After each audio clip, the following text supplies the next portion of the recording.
Hello दोस्तों, मैं मितारी है। आज फिर से फिज़िक्स की क्लास लेकर आया हूँ, जिसमें हमारी दो क्लास की फ़िज़िक्स हो चुकी है। और इसमें हमारा जो टॉपिक चल रहा था वो चल रहा था मात्रक व विमा। तो आज की क्लास में भी कुछ और विमा देखते हैं। तो हमारी लास्ट क्लास में वेग की विमा हो चुकी थी। अब देखते हैं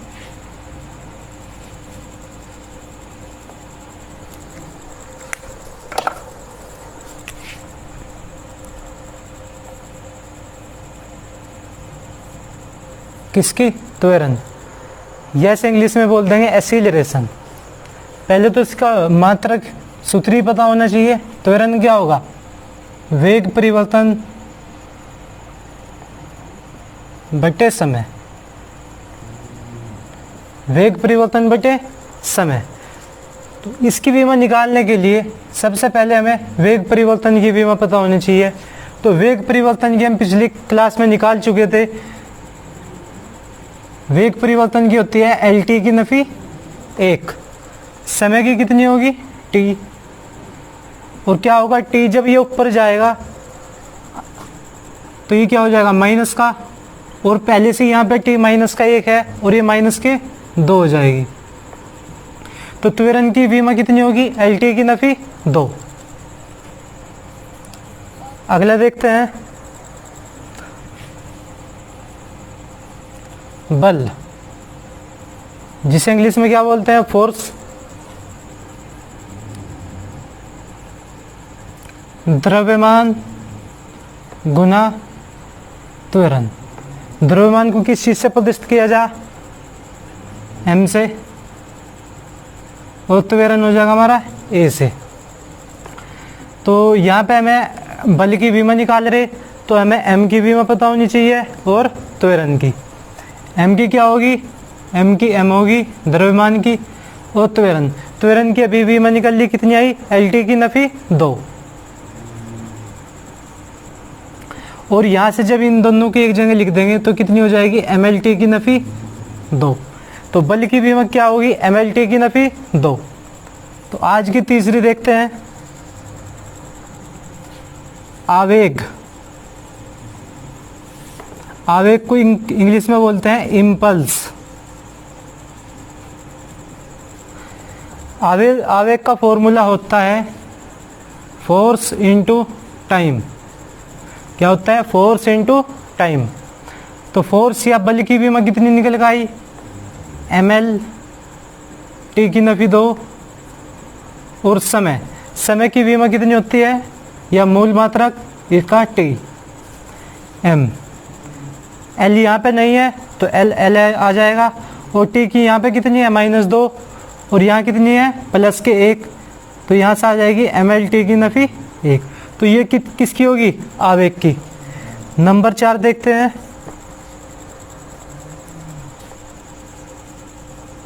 कार्य। ये से क्या बोल देंगे? वर्क। तो पहले तो इसका कार्य का हमें सूत्र ही पता होना चाहिए। कार्य बराबर क्या होता है? बल गुना बल की दिशा में विस्थापन। तो कार्य की क्या परिभाषा होती है? कि बल गुना बल की दिशा में विस्थापन। तो बल को तो हमने लिख दिया F से, और बल की दिशा में विस्थापन तो ये होता है हमारा D। तो सूत्र क्या हो गया हमारा? F गुना D। F की विमा कितनी आई थी निकल गए? ML T की नफी 2। और विस्थापन भी हमारी क्या है? एक तरह की दूरी है। तो दूरी का मात्रक हमारा क्या होता है? लंबाई। तो इसका आ जाएगा मीटर। तो यह आ जाएगा हमारा L यहाँ पे एक ये रहा तो यह आ जाएगा ML² T की नफी 2। तो कार्य की विमा कितनी आ गई? ML² T की नफी 2। इसमें एक चीज़ और ध्यान देंगे कि जो कार्य की विमा होगी वही हमारी किसकी होगी? ऊर्जा की।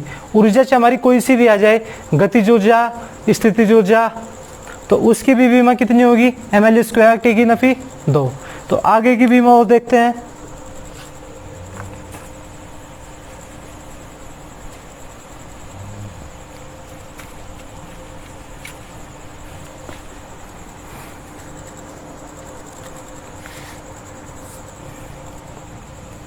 पांचवें नंबर की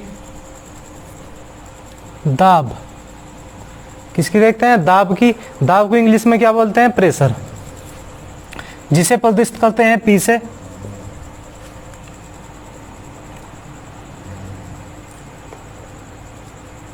दाब का जो सूत्र होता है वो क्या होता है? बल बटे क्षेत्रफल, बल बटे क्षेत्रफल। बल की भी मां अभी निकाल चुके, ml t की नफी 2। क्षेत्रफल, क्षेत्रफल की भी हमने पिछली क्लास में निकाल चुके थे कि क्षेत्रफल की भी मां कितनी होती है? L square. तो यहाँ देख लेंगे L स्क्वायर जब ऊपर जाएगा तो ये क्या हो जाएगा? -2, और यहाँ पे क्या है? +1। तो -2 में से +1 चला जाएगा तो कितना बचेगा? -1। तो ml नफी 1 t की नफी 2। तो आज की अगली भी में देखते हैं शक्ति, जिसे इंग्लिश में बोलते हैं पावर।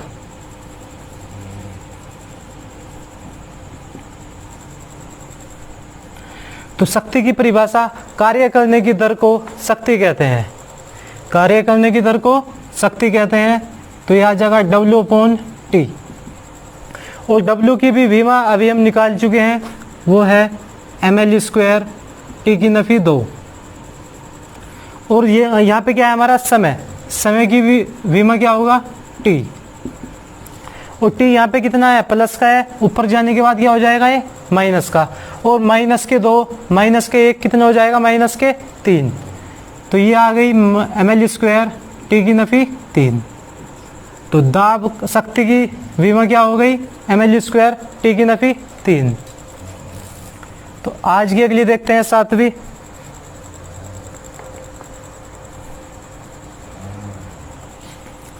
यंग प्रत्यास्थता गुणांक।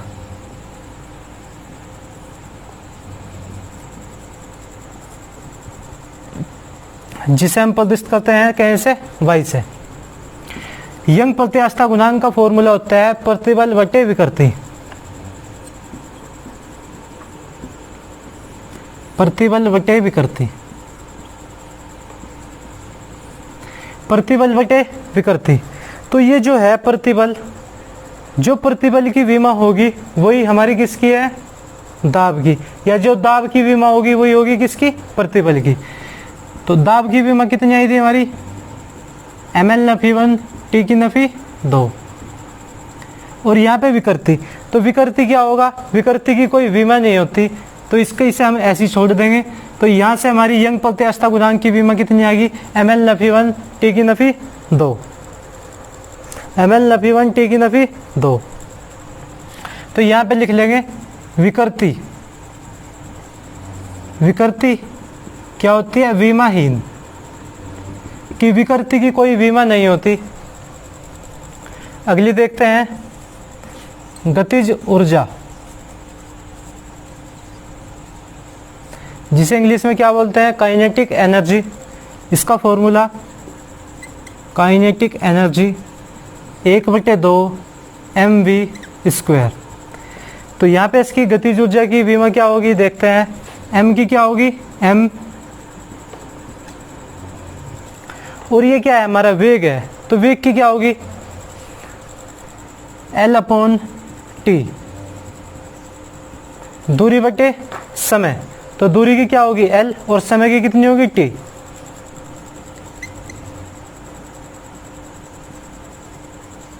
और ये आ जाएगा L², नीचे आ जाएगा T²। तो जब यहाँ पे T हमारे +2 है, जब ये ऊपर जाएगी तो कितनी हो जाएगी? माइनस की। तो ये हो जाएगा ml² t की नफी 2। तो अभी बताया था कि जो हमारी कार्य की विमा होगी वही हमारी किसकी होगी? गतिज ऊर्जा की। अगर हम निकल लेंगे स्थितिज ऊर्जा तो उसकी विमा क्या होगी? ml² t की नफी 2। बस यहाँ पे ये ध्यान देंगे कि जो कार्य की होगी वही ऊर्जा की होगी। तो कोई सी भी ऊर्जा हो उसकी विमा क्या होगी? कार्य के बराबर।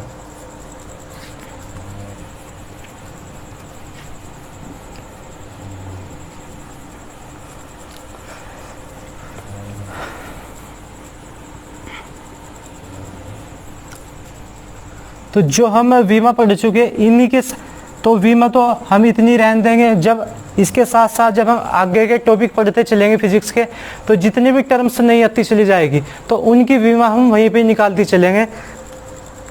अब कुछ इसमें नया देखते हैं कि 10 की घात में भी हमारे कुछ मान होते हैं, तो वे देख लेंगे।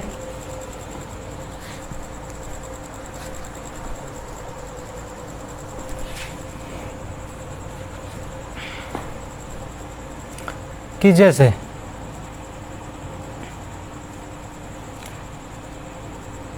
अगर 10 की घात हो 1 तो उसे क्या बोलते हैं, डेका। क्या बोलते हैं, डेका, जिसे प्रदर्शित करते हैं डी से। तो पूछ लिया जा कि डेका किसके बराबर होता है, 10 की घात 1, 10 की घात 2, तो ये होगा हेक्टो, जिसे प्रदर्शित करते हैं हम एच से। इसके बाद 10 की घात 3, तो ये होगा हमारा किलो के बराबर, जिसे प्रदर्शित करते हैं हम के से। इसके बाद 10 की घात 6, तो 10 की घात 6 हमारा किसके बराबर होगा, मेगा के, जिसे प्रदर्शित करते हैं हम किससे, एम से। किससे प्रदर्शित करते हैं, एम से। तो यह आ जाएगा हमारा कैपिटल एम। इसके बाद 10 की घात 9, 10 की घात 9 किसके बराबर होगा, गीगा, जिसे प्रदर्शित करते हैं जी से। 10 की घात 12, ये होगा हमारा टेरा, जिसे प्रदर्शित करते हैं हम टी से। तो कहाँ तक के हो गए, 10 की घात 1 से हो गया 10 की घात 12 तक के। तो 10 की घात 12 किसके बराबर हो गया, टेरा के। 10 की घात 15, 10 की घात 15, तो ये हो जाएगा हमारा पेटा, जिसे प्रदर्शित करते हैं हम किससे, पी से। और 10 की घात 18, तो ये है हमारा एक्सा, जिसे प्रदर्शित करते हैं हम ई से। तो ये याद कर लेंगे कि हमारा 10 की घात 1 से 10 की घात 15 तक के। तो 10 की घात 15 हमारा क्या है, पेटा, जिसे प्रदर्शित करते हैं पी से। 10 की घात 18 क्या है हमारा, एक्सा, जिसे प्रदर्शित करते हैं हम ई से। तो ये तो है हमारे प्लस की घात के, किसके है, प्लस की घात के। अब देखते हैं कि माइनस की घात में किसकी वैल्यू कितनी होती है।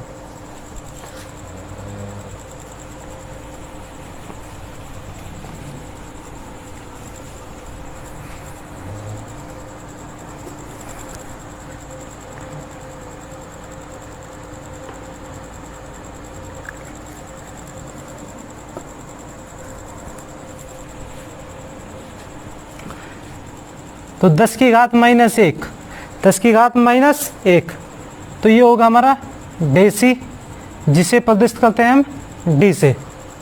फिर 10 की घात -2, तो ये होगा हमारा सेंटीमीटर, जिसे बोलते हैं हम सेंटी, इसे लिखेंगे हम सी से। 10 की घात -3, ये होगा हमारा मिली, जिसे प्रदर्शित करेंगे हम छोटे एम से। फिर आता है 10 की घात -6, ये होगा हमारा माइक्रो। क्या होगा, माइक्रो, जिसे प्रदर्शित करते हैं म्यू से, माइक्रो। 10 की घात -9, ये होगा हमारा 10 की घात -9, ये होगा नैनो,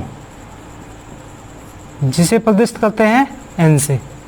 10 की घात -12, ये होगा हमारा पीको, जो हो जाएगा हमारा पी से। 10 की घात -15, ये होगा हमारा फेमटो। और 10 की घात -18, इसका होगा एटो, जिसे प्रदर्शित करते हैं ए से। फेमटो को प्रदर्शित करते हैं पी से, और ये छोटा वो फेमटो को एफ से, पीको को पी से। तो इन्हें याद कर लेंगे कि 10 की घात -1 डेसी, 10 की घात -2 सेंटी, 10 की घात -3 मिली, 10 की घात -6 माइक्रो, 10 की घात -9 नैनो। तो क्वेश्चन इस तरीके से आता है कि जैसे दे देगा क्वेश्चन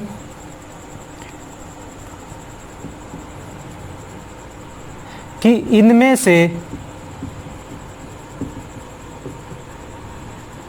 माइक्रो कौन सा है, इनमें से माइक्रो कौन सा है। तो ऑप्शन में से इस तरीके से मिल जाएगा 10 की घात -1, 10 की घात -2, तीसरा ऑप्शन है 10 की घात -3, तो 10 की घात -4। तो क्वेश्चन इस तरीके से होगा कि इनमें से माइक्रो कौन सा है। तो 10 की घात -1 तो हमारा माइक्रो हो ही नहीं सकता, तो हमारा 10 की घात -1 क्या है, डेसी। 10 की घात -2 क्या है, सेंटी। 10 की घात -4 तो हमारा कुछ होने का ही नहीं, तो 10 की घात -3 हमारा क्या है, तो माइक्रो पूछा ना, तो यहाँ पे हम ले लेंगे से 6, क्योंकि 10 की घात -3 पे हमारा क्या हो जाएगा, मिली। तो इसका आंसर क्या हो जाएगा कि माइक्रो क्या हो जाएगा हमारा 10 की घात -6। तो ये याद कर लेंगे, माइनस के भी और प्लस के भी। तो दोस्तों आज की क्लास इतनी है। अगर आपको ये वीडियो अच्छी लगी हो तो लाइक, शेयर और सब्सक्राइब जरूर करना। Thank you.